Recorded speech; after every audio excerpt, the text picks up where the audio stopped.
Vous écoutez un message enregistré à l'église CVV Paris. Pour plus d'informations, visitez notre site internet cvvparis.fr. Nous poursuivons cette semaine ce que nous avons commencé la semaine dernière. Pour ceux qui n'étaient pas là, je vais faire un petit résumé pour démarrer. Mais vous pouvez, comme toujours, aller sur les plateformes de podcast, sur YouTube. Vous mettez Église CVV Paris et vous pouvez rattraper, regarder. S'il y a un sujet qui vous intéresse, tout est en ligne. N'hésitez surtout pas. Nous sommes dans Éphésiens 6 et nous sommes en train d'étudier l'armure de Dieu.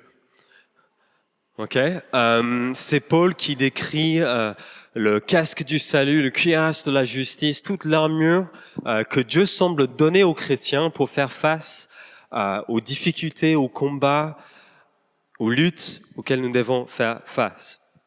Dieu qui nous équipe pour le combat spirituel, qui nous équipe pour la vie chrétienne tout court. C'est un des trucs qu'on a vu la semaine dernière, c'est que si tu es chrétien, si tu as donné ta vie à Jésus-Christ, si tu crois en lui, tu es entré, que tu le veuilles ou non, dans un combat, dans une lutte.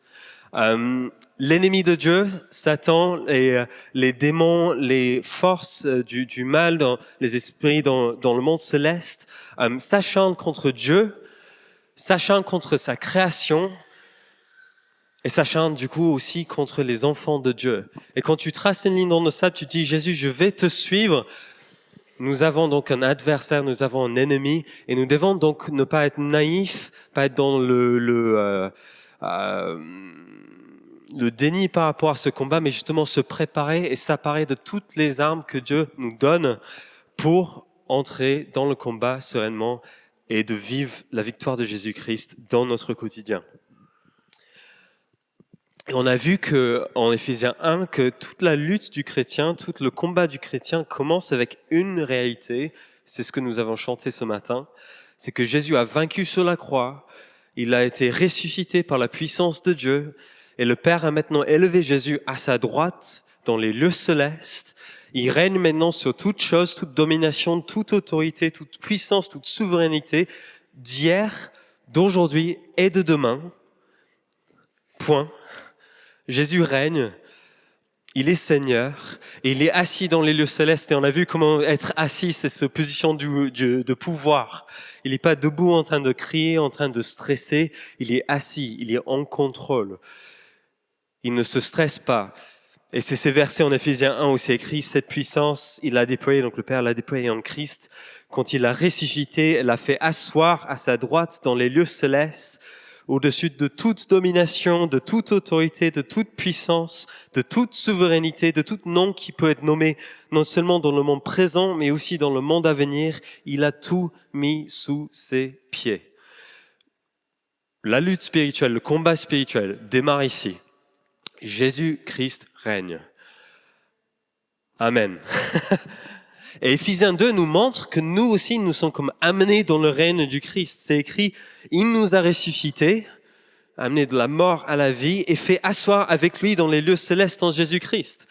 Notre réalité, la réalité spirituelle des enfants de Dieu, c'est que nous sommes comme amenés dans le règne du Christ avec lui, assis maintenant dans cette position de pouvoir, à participer, à vivre le règne de Jésus-Christ sur la terre aujourd'hui, et nous allons le vivre de manière beaucoup plus pleine à l'avenir, alors que Dieu va renouveler toutes choses. Nous participons activement dans le règne de Jésus-Christ. C'est l'invitation de Dieu, dans la confiance, dans le calme, et de voir sa victoire totale qui était obtenue à la croix sur la mort, sur le mal, devenir effectif et réel dans le quotidien, dans la réalité qui est devant nous. Et donc Paul nous dit en Éphésiens 6 ensuite que donc le combat ne commence pas avec nous, avec notre force, avec nos efforts, avec le fait d'être un bon chrétien, avec le fait de faire les choses dans le bon ordre, etc., etc., etc. Il dit le combat commence en se fortifiant en Dieu. Première chose qu'il dit sur le combat spirituel, il dit enfin mes frères et sœurs, fortifiez-vous dans le Seigneur et dans sa force toute puissante. Il n'y a pas de combat sans Dieu, sans sa force toute puissante, mais heureusement, grâce à lui qui a vaincu, grâce à lui qui règne aujourd'hui, nous pouvons sereinement entrer dans le combat et voir l'adversaire de Dieu trembler alors que Jésus rend effectif son règne à travers nos vies. C'est ce que nous avons vu la semaine dernière. Et nous avons aussi vu en dernier, donc je fais un dernier rappel parce que je vois beaucoup de visages qui n'étaient pas là, comme c'était la fin des vacances. Il nous dit donc de nous revêtir des armes de Dieu pour tenir ferme contre les manœuvres du diable, parce qu'en effet, ce n'est pas contre l'homme que nous avons à lutter, mais contre les puissances, contre les autorités, contre les souverains de ce monde de ténèbres, contre les esprits du mal dans les lieux célestes. Le combat dans lequel nous sommes et dans lequel Jésus nous invite n'est pas l'un contre l'autre, n'est pas homme contre homme, femme contre femme. C'est pas contre ceux qui nous font du mal, c'est pas contre ceux qui nous persécutent même. C'est pas contre le gouvernement, c'est pas contre les milliardaires, c'est pas contre ceux qui profitent du système, c'est pas contre ton époux, contre ton épouse. Parce que oui, il y a le conflit parfois dans le mariage. Non, c'est contre un monde de mal qui s'acharne contre Dieu, contre sa création, contre ses enfants. Et nous devons nous positionner non pas les uns contre les autres, mais contre ce monde du mal qui a ses jours comme comptés. Parce qu'un jour, le Seigneur va essuyer toute larme des yeux. Un jour, le Seigneur va effacer tout ce qui était le mal. Il va le jeter en enfer. Et il y aura un jour où Dieu va renouveler toutes choses. Mais en attendant ce jour-là, nous sommes à nous revêtir de l'armure de Dieu et à tenir ferme. Voilà ce dont on va parler aujourd'hui. Tenir ferme. Le but de l'armure de Dieu. Et donc on va lire en Ephésiens 6 à partir du verset 13. Je vais lire en second 21 et je vous invite à l'avoir avec vous parce qu'on va aller vite entre les différents versets sur l'armure. Vous allez peut-être vous perdre si vous n'avez pas le support, donc ouvrez vos Bibles. Et puis, attendez un instant. C'est écrit, verset 13. C'est pourquoi prenez toutes les armes de Dieu afin de pouvoir résister le jour mauvais et tenez ferme après avoir tout surmonté. Tenez donc ferme. Ayez autour de votre taille la vérité en guise de ceinture. Enfilez la cuirasse de la justice. Mettez comme chaussure à vos pieds le zèle pour annoncer l'évangile de paix. Prenez en toutes circonstances le bouclier de la foi avec lequel vous pourrez éteindre toutes les flèches enflammées du mal. Faites aussi bon accueil au casque du salut et à l'épée de l'esprit, c'est-à-dire la parole de Dieu. Faites en tout temps par l'esprit toutes sortes de prières et de supplications, ce que nous allons faire cette semaine pour la semaine de prière. Veillez à cela avec une entière persévérance et en priant pour tous les saints. Priez pour moi afin que lorsque j'ouvre la bouche, la parole me soit donnée pour faire connaître avec assurance le mystère de l'évangile. C'est pour lui que je suis ambassadeur dans les chaînes. Priez que j'en parle avec assurance comme je dois le faire. L'armure de Dieu. Prenez toutes les armes, c'est l'invitation de début. C'est l'invitation d'aujourd'hui. Prenez toute la panoplie. Paul n'est pas en train de dire prenez l'arme qu'il vous faut aujourd'hui, il est en train de dire prends-les tous. Sois gourmand, équipe-toi totalement dans le Seigneur. Voici l'invitation de Dieu. Et il dit afin de, voilà le pourquoi, résister dans le jour mauvais. Résister. Voilà le combat dans lequel Paul nous invite. Et vous remarquerez que l'ensemble des armes, à part l'épée, qui est le seul arme offensive ici, l'ensemble des armes sont défensives. Ils servent à protéger, à pouvoir tenir ferme, à prendre des coups et rester encore ferme. C'est ça la majorité de l'armure qui nous est présentée ici. Et le fait que ces armes soient défensives, c'est pas que nous devons être comme des êtres qui ont peur, qui sont dans un coin en train de dire j'attends le jour du retour du Seigneur. Non, c'est parce que Jésus-Christ a gagné. Il a vaincu sur la croix. Sa victoire est totale et les jours de notre adversaire sont comptés. La mort même est vaincue et donc le combat est déjà gagné. Amen. Je sais que c'est un peu particulier à réfléchir dans ce sens-là, mais c'est la réalité de la croix, c'est la réalité de ce que Jésus a fait. Et donc nous sommes comme, non pas à dire « Ah, je dois prendre ce terrain pour le Seigneur », mais plutôt à dire le Seigneur a pris le terrain, je vais le tenir contre contre-attaque, contre déception, contre découragement, contre attaque de l'ennemi, parce que mon Seigneur a gagné ce terrain et je entre donc dans la victoire du Christ dans ce terrain. C'est ça le perspective que Paul est en train de dresser pour nous, de la victoire et du règne de Jésus-Christ à travers Éphésiens.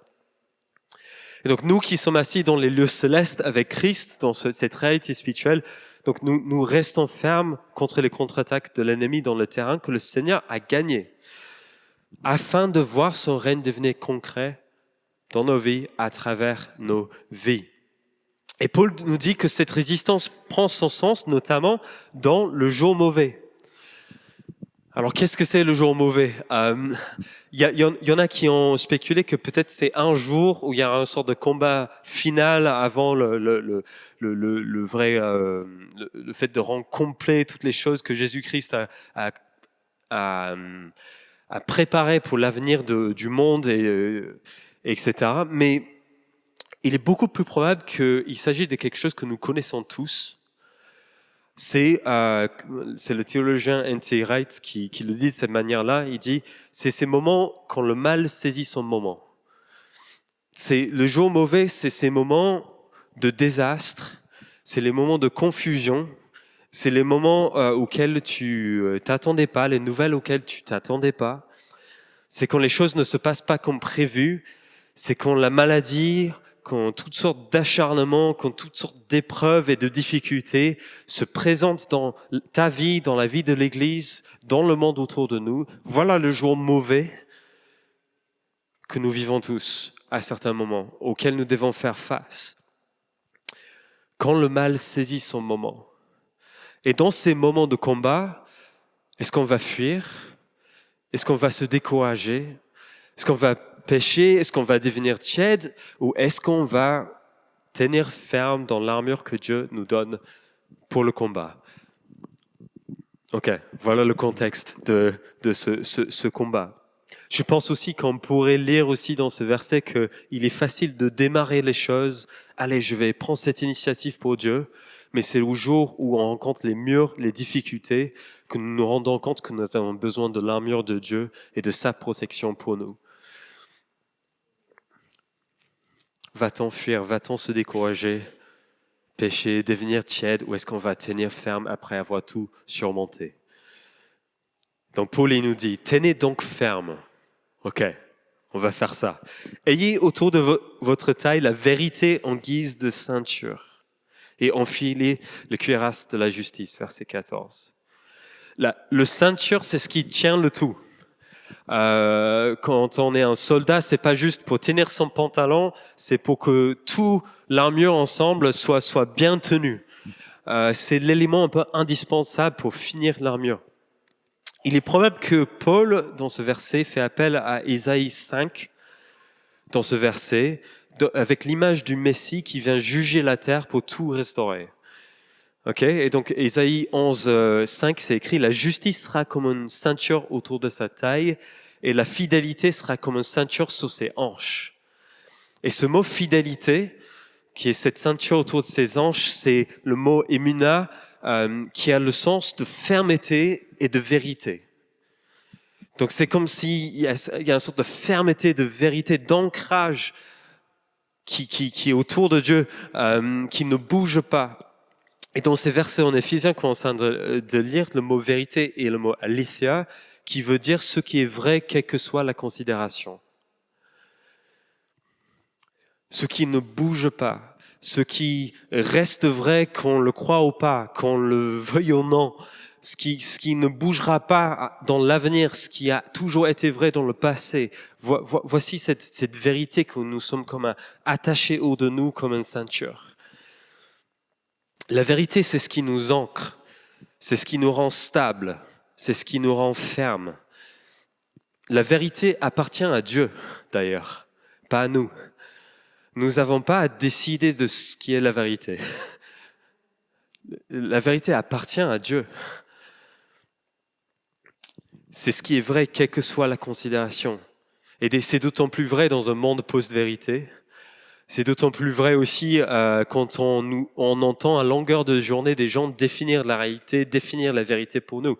Si tu regardes la manière que le politique est géré aujourd'hui, on se rend compte que beaucoup l'utilisent comme une sorte de subversion de ce que Dieu est censé faire.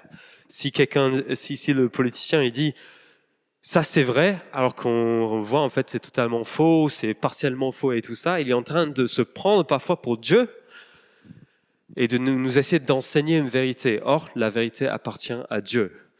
Et je dis pas ça pour cracher sur les politiciens. On prie pour eux, ils ne sont pas tous pareils, mais dans un monde où on croit qu'on peut définir sa propre vérité, même depuis le plus haut poste dans un pays, non.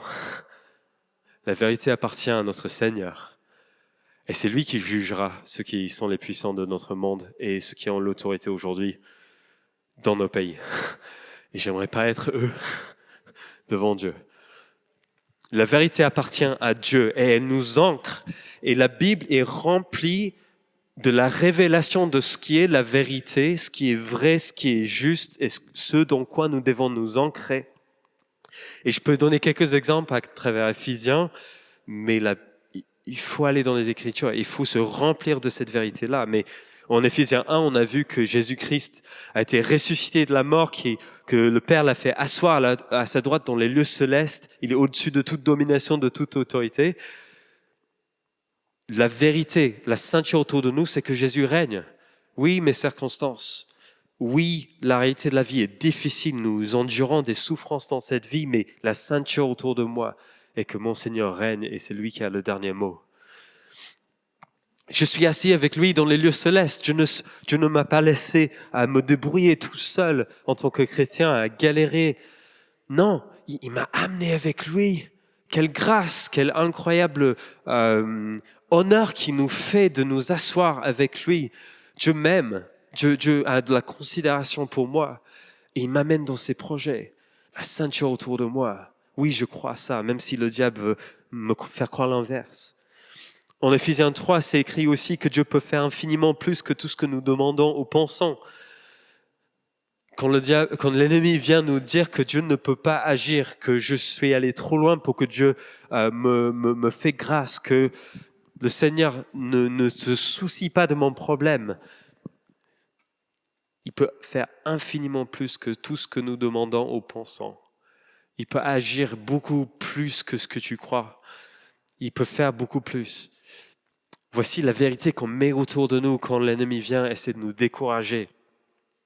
En chapitre 4 d'Éphésiens, un autre exemple, Paul écrit, j'aime l'enchaînement de ces versets, il dit « Il y a un seul corps, il y a un seul esprit, il y a une seule espérance, il y a un seul Seigneur, je paraphrase, il y a une seule foi, un seul baptême, un seul Dieu et Père de tous, il est au-dessus de tous, agit à travers tous et habite en nous tous. » Ça, c'est la déclaration de la vérité que nous mettons autour de nous. Ça, c'est la vérité qui tient le tout. Ailleurs dans la Bible, par exemple, si aujourd'hui vous êtes inquiet pour l'argent, Matthieu 6, cet incroyable enseignement qui nous montre comment Dieu prend soin de nous, d'autant plus que les oiseaux du ciel, d'autant plus que les herbes des champs. Si nous mettons d'abord son royaume et sa justice, il s'occupera du reste pour nous. La vérité tient le tout ensemble. Nous devons nous imprégner de la vérité dans les moments de crise comme dans les moments de joie. Étudier la parole, poser des questions à Dieu, apprendre à interpréter les Écritures de manière juste. Voilà la première invitation de Paul. Si ton monde est ancré dans la vérité qui appartient à Dieu, tu ne seras pas détruit par l'acharnement de l'ennemi. Tu tiendras ferme. Puis enfin, ensuite il dit, enfilez le cuirasse de la justice. Et encore une fois, on peut trouver la référence en Ésaïe au chapitre 59, verset 17, où c'est parlé de l'Éternel, de Dieu le Père. Il dit, il enfile la justice comme une cuirasse. C'est Dieu qui le fait en fait. Et en Ésaïe 59, ça c'est Dieu qui vient rendre nouvelle tout ce qui est brisé, tout ce qui est tordu, qui vient rendre droit. les choses. C'est ça le contexte ici. Et nous sommes rendus droits par Dieu, par Jésus, dans sa justice. Ce n'est pas quelque chose qu'on a mérité par nos forces, par nos bonnes actions, par nos bonnes œuvres, par le fait d'être un bon chrétien, d'être devenu une meilleure personne. C'est ce que Jésus a fait pour nous qui nous fait entrer dans cette justice qu'a le Seigneur. Le fait de se savoir justifié devant Dieu parce que Jésus a fait est une vérité à tenir proche de nous, autour de notre corps, et à tenir-la proche de nous afin de nous protéger dans le jour mauvais. Je suis droit devant Dieu. Et ce n'est pas l'ennemi ou quelqu'un d'autre qui va me dire le contraire. Je ne suis pas sous la condamnation. J'ai été justifié par Jésus-Christ. Même si hier tu as péché, même si tu as fait des choses dont tu n'es pas fier, le Seigneur te pardonne si tu demandes son pardon. Et le cuirasse de la justice est pour toi. Et il te protégera. Je n'ai pas à douter du fait que je suis rendu droit devant Dieu parce que ça tient dans l'œuvre de Jésus-Christ et pas dans mes forces. Et donc, je peux faire appel à cette justice de Dieu dans ma vie. Et Dieu nous rend donc intègres, il nous rend plus droits, plus purs. Il nous permet d'adosser la droiture, les bonnes actions, etc. Il nous fait davantage ressembler à lui et sa justice, alors que nous enfilons le cuirasse de la justice. Je vais continuer à enchaîner avec ces différentes armes que le Seigneur nous donne. Il dit aussi, mettez comme chaussure à vos pieds le zèle pour annoncer l'évangile de paix. Est-ce qu'il y a des coureurs ici, ceux qui font de la course à pied? Je veux vous voir. Allez, c'est qui court? Yes. Est-ce qu'il y en a qui font du trail ici? Yes. Il y a quelques-uns. J'ai trouvé un verset dans la Bible pour vous. Ésaïe 52, 7. Pour vous ce matin. Qui sont beaux sur les montagnes, les pieds de celui qui apporte de bonnes nouvelles, qui annonce la paix, de celui qui apporte de très bonnes nouvelles, qui annonce le salut, de celui qui dit à Sion, ton Dieu règne. C'est un verset pour les coureurs et pour ceux qui font du trail. Vos pieds sont beaux.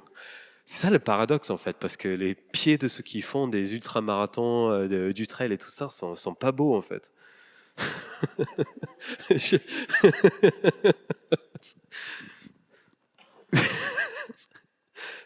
Bon, c'est ça le paradoxe.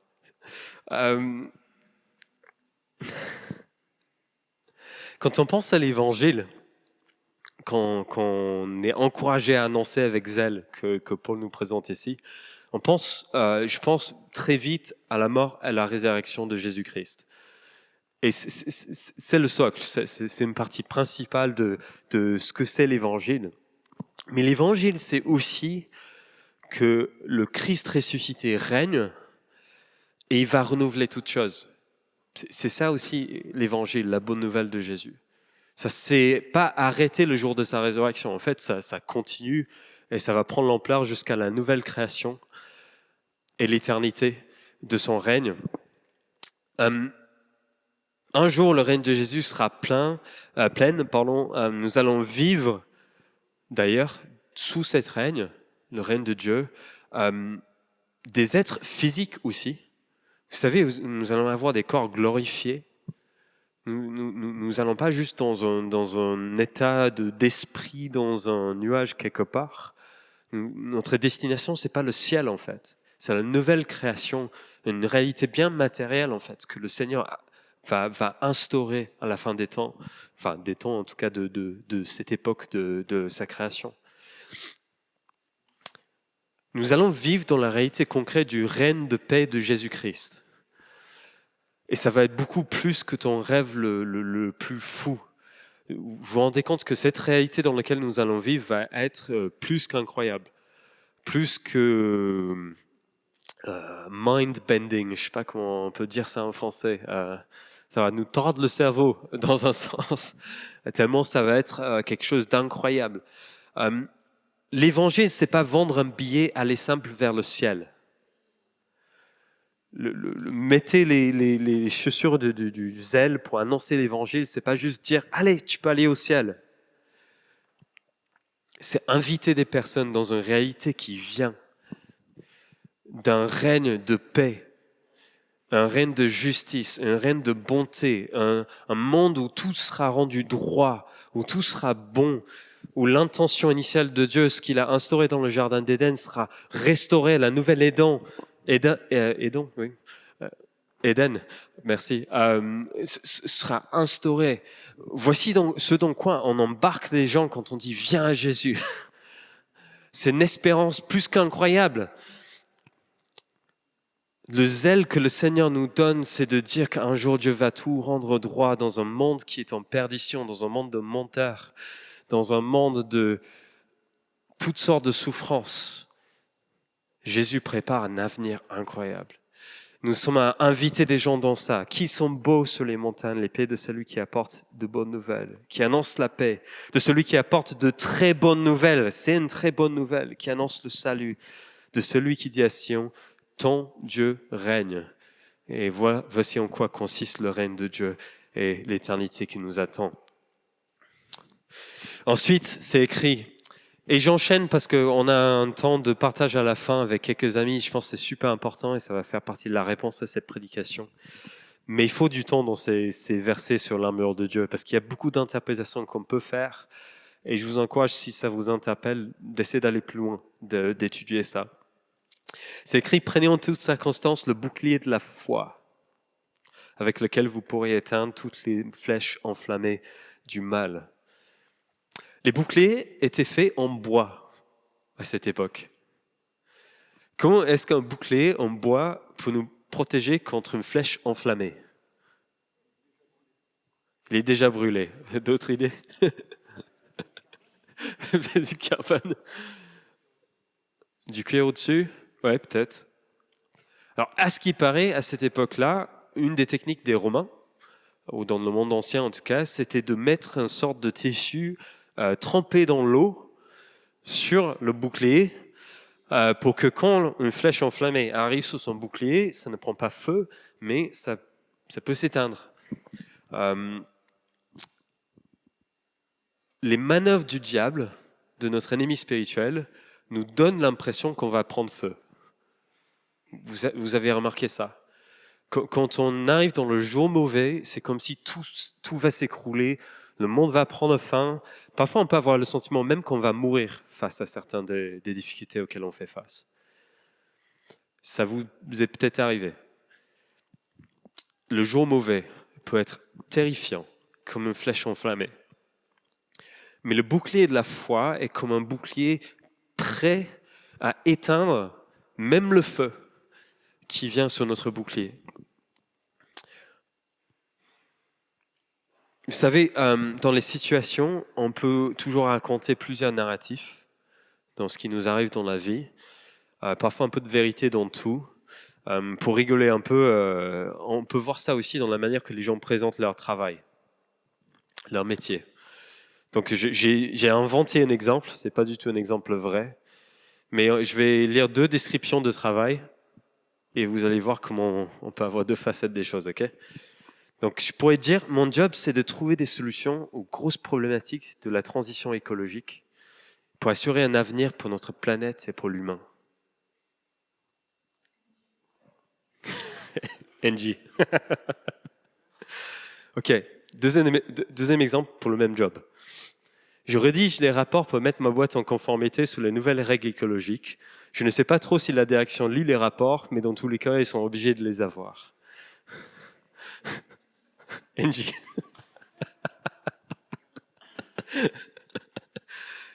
De manière totalement différente de voir le même travail. Il y a peut-être un peu de vérité dans les deux. C'est la même chose dans le jour mauvais. C'est la même chose par rapport à comment Dieu est vis-à-vis de notre jour mauvais.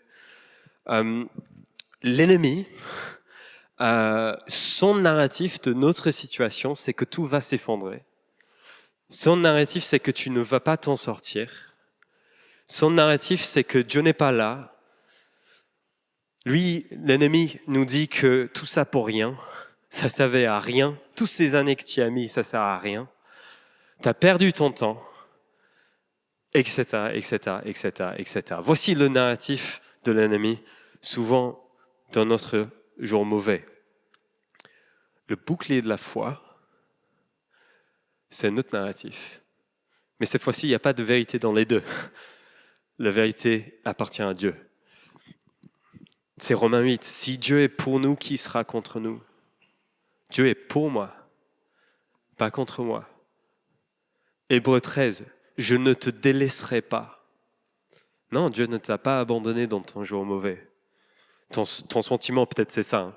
Et ça, c'est important de ressentir les choses. Mais la vérité est que Dieu ne t'a pas délaissé. Il ne t'a pas abandonné. Jérémie 29, très, très classique, mais très vrai. Je connais les projets que je forme pour vous, déclare l'Éternel, projets de paix et non de malheur, afin de vous donner un avenir et une espérance. Un avenir, une espérance, c'est ce qu'on a du mal à croire dans notre jour mauvais. Or, c'est ce que Dieu prépare pour nous. Le bouclier de la foi, c'est cette narratif-là que je vais m'en sortir. Je vais traverser cette épreuve. Dieu ne m'a pas abandonné. Je vais connaître la bonté de Dieu dans cette situation. Peut-être c'est son situation maintenant. Et tous tes sentiments, tout ton être te dit le contraire. Et c'est normal, c'est ce que nous fait vivre ce genre de situation. Et il ne faut pas nier les sentiments, nier notre état intérieur, être dans le déni, etc. Il faut constater ce qu'on ressent, mais aussi, il faut savoir confesser ce qui est vrai. Et tenir ces deux choses comme un équilibre. Parce que la vérité reste la vérité, même si on ne le ressent pas. Il faut peut-être lire la parole de Dieu à haute voix, se le répéter chaque matin, chaque crise, chaque moment difficile. Peut-être il faudra une année avant que ça devienne vraiment effectif dans ton cœur, dans tes sentiments. C'est pas grave. Tu as besoin du bouclier de la foi, tu as besoin du narratif de Dieu qui est le narratif qui est vrai. Et l'Esprit Saint t'aidera. C'est lui qui nous amène, qui nous enseigne, qui nous conduit dans toute la vérité. Et tu peux faire appel à lui, dire Esprit Saint, viens, amène-moi, conduis-moi dans toute la vérité. C'est une pratique qu'on peut pratiquer tous les jours, plusieurs fois par jour. Il n'y a pas de limite au nombre de fois qu'on peut faire ça. Nous en avons besoin. Le jour mauvais et même juste les jours un peu mauvais. N'est-ce pas? Ok. Faites aussi bon accueil au casque du salut et à l'épée de l'esprit, c'est-à-dire la parole de Dieu. Casque du salut, encore une fois, on est dans Ésaïe 59, 17. Il enfile la justice comme une cuirasse et met sur sa tête le casque du salut. Donc encore une fois, c'est le casque de Dieu qui nous passe et qui met sur notre tête. Le salut, ça veut dire être secouru. Dieu nous a secourus. Il nous a sauvés de la perdition. Même le jour mauvais ne peut pas nous enlever ça. Que nous sommes sauvés. Nous n'allons pas vers la perdition, mais nous allons vers un avenir d'espérance et de joie avec le Seigneur. Dieu nous a secourus et il va sauver d'autres. C'est ça qui est beau aussi dans cette armure et on pourrait le développer plus, mais alors que nous adossons à notre tour l'armure de Dieu, nous devenons comme ambassadeurs du Christ et à notre tour, nous disons voilà le casque du salut. Tu peux être sauvé aussi de la perdition. Tu peux aussi connaître la bonté de Dieu. Et nous devenons comme des annonceurs de cet évangile de paix en Jésus-Christ. Il sauvera d'autres à travers moi de la perdition, alors que j'enfile le casque du salut à mon tort. Et enfin, l'épée de l'esprit, c'est-à-dire la parole de Dieu. Voilà enfin une arme offensive. Sauf que l'arme offensive ici appartient à Dieu. C'est pas le mien. Et Paul ne fait pas référence à la parole de Dieu telle que nous l'imaginons aujourd'hui. Les Écritures telles que nous les avons aujourd'hui étaient en train d'être vécues à ce moment-là. Mais il parle de l'annonce de l'évangile de paix, que Jésus-Christ est Seigneur, que lui, il a donné sa vie à annoncer cette nouvelle-là. Et il parle de ça. Et cette épée, c'est l'Esprit de Dieu qui prononce la parole de Dieu, cette réalité que notre Seigneur règne. C'est l'Esprit qui prononce ce qui est vrai, qui prononce ce qui apporte la vie, qui réveille les hommes, qui nous amène de la mort à la vie. C'est l'Esprit qui va à l'œuvre dans nos vies, dans la vie des uns et des autres autour de nous, et qui rend vrai tout ce que nous lisons dans les Écritures. Si tu lis dans les Écritures que la joie du Seigneur est notre force, et que tu n'as pas de joie, en fait, c'est l'Esprit qui peut venir comme une épée tranchante et qui peut te donner la joie même dans ton moment de tristesse. C'est l'Esprit qui, alors qu'on prononce l'Évangile à des personnes qui ne connaissent pas Dieu, qui vont dire qu'on est taré, qu'on croit des choses bizarres, farfelues, c'est l'Esprit qui vient, qui tranche et qui révèle au cœur de la personne, cela est vrai. C'est quand on prêche, on dit plein de choses, mais en fait, c'est l'Esprit qui va œuvrer. Et c'est l'Esprit qui rend vrai ce qu'on peut prononcer à d'autres dans leur cœur. Je n'ai pas de force en moi pour nécessairement vous faire croire des choses, mais l'Esprit Saint est à l'œuvre ici. Il rend vrai ce qui est dans les Écritures, dans nos cœurs. Et ça nous réconforte, ça nous rassure, ça nous aide à partager la parole de Dieu avec assurance. Il apporte la vie, il réveille les hommes. L'Esprit de Dieu souffle. Voilà l'arme offensive du Seigneur. Ramener de la mort à la vie, l'Esprit de Dieu qui souffle. Et enfin, à la fin, c'est écrit « Faites en tout temps par l'Esprit toutes sortes de prières et de supplications.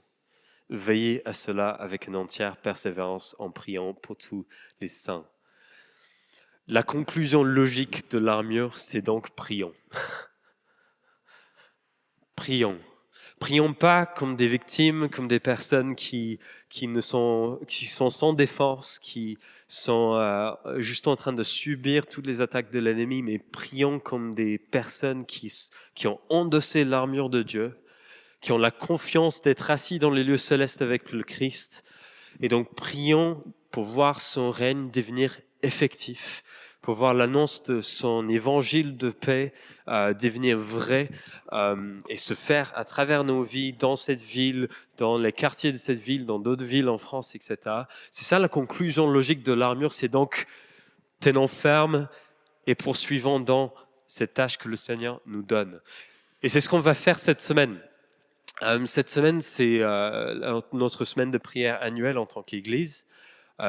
Et on va se donner à la prière cette semaine avec toute l'armure de Dieu comme enfilée sur nous.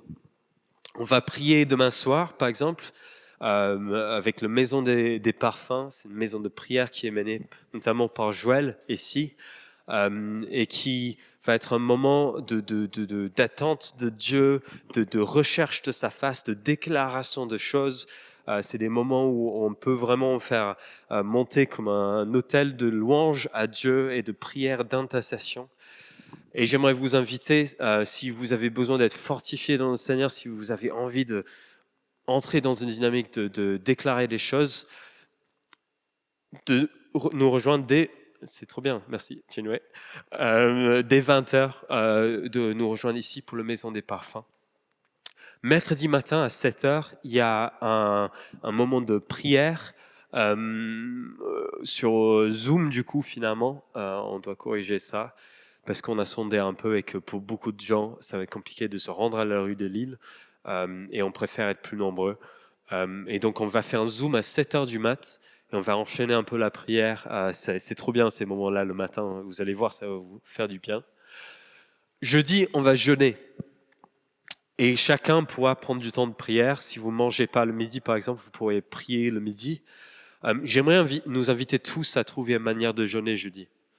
À nous priver de quelque chose pour dire « Dieu, je te veux toi plus que ces choses-là dont mon corps a besoin. » C'est-à-dire que c'est lui notre pain, c'est lui l'eau vive dont on a besoin.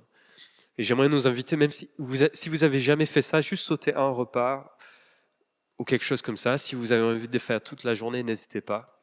Et puis vendredi, on va se retrouver tous ici le soir. J'aimerais vraiment nous inviter à en faire une priorité ce vendredi soir, parce que nous allons prier pour plusieurs sujets importants en tant qu'Église. Nous allons intercéder, louer Dieu aussi, et on va aller jusqu'à, je crois, 23h, quelque chose comme ça. On a pu avoir une dérogation sur l'heure de fin de bruit dans ce bâtiment pour cette soirée-là, mais on ne pourra pas sonoriser à partir de 22h. Mais c'est pas grave. On m'a dit, OK, mais les cris de guerre, c'est avant 22h. OK ? Donc Joël, on y va comme des tarés à partir de 20h, et puis... oui, j'arrive.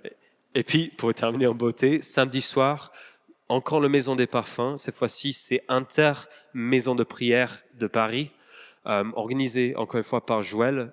Et donc, à finir en beauté cette semaine de prière le samedi soir avec ça. Ça va être coûteux en temps, mais on croit que quand on va prier, le Seigneur va agir. Pour ceux qui ont des enfants, etc., qui n'ont pas de babysitter, il faudra peut-être se relier avec nos époux, nos épouses, etc. Trouver une manière de trouver un moment pour participer dans la prière cette semaine, alors qu'on entre dans cette semaine de prière.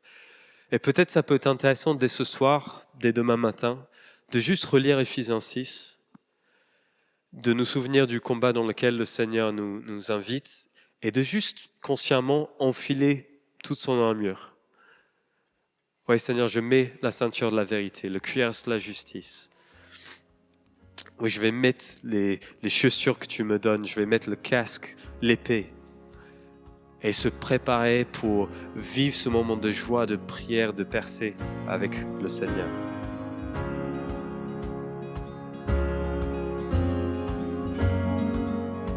Vous venez d'écouter un message enregistré à CVV Paris. Pour plus d'informations, visitez notre site internet cvvparis.fr.